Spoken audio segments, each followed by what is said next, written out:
ever given this thing a thought?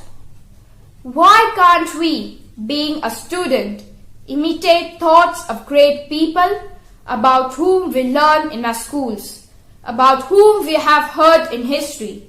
These people who have done, those who have dreamed, and those who have achieved. Our struggle for freedom started with the dream of a handful of people at a very young age and devoted their life to the nation.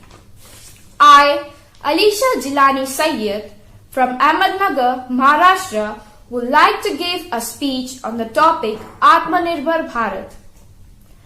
When faced with a radical crisis, when the old way of being in the world, of interacting with each other and with the realm of nature doesn't work anymore, when survival is threatened by seemingly insurmountable problems, an individual life form or a species will either die or become extinct or rise above the limitations of its condition through an evolutionary leap.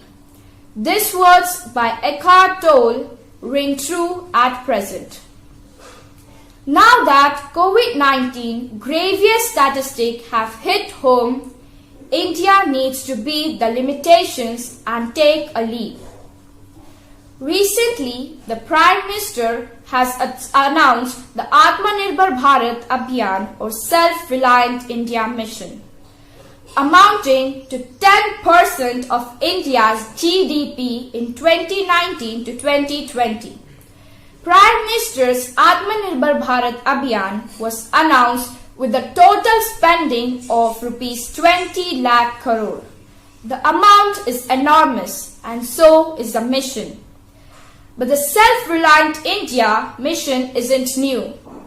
Its roots can be traced back to Mahatma Gandhi's Swadeshi movement. In fact, from Jawaharlal Nehru to Indira Gandhi and Atal Bihari Vajpayee. Almost every Indian Prime Minister has dreamed of a self-reliant India. PM Modi mentions Y2K in his address to the nation.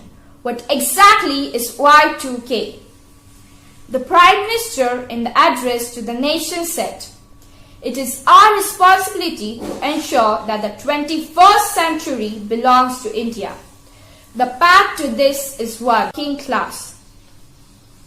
India, thus, needs to be Aatmnirbhar with more job creation. From investing extensively in roads, highways, metros, railways and bridges to building plug-and-play facilities, infrastructure requires a significant boost in India. Rural areas too demand the government's well-deserved attention in the form of better roads, broadband communication, educational and recreational infrastructure, plus by improving rural infrastructure. The government can decongest megacities and curtail rural migration as well. India needs drastic improvement in agricultural research. Just like research in healthcare, we need a drastic improvement in agricultural research too. Note that India spends only 0.3 to 0.4% of its agricultural GDP on research. This must be increased to at least 1% to bring in run.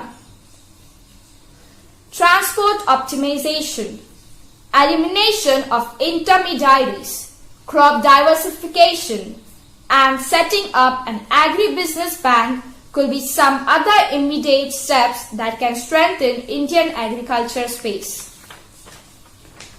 A country needs not only the services of the government for its improvement, but also an active participation in its affairs by each and every citizen, who has the right and duty to play a part in managing its affairs. There are some who are not interested in the affairs of their country, who instead of enduring the utmost, help their country do things to retard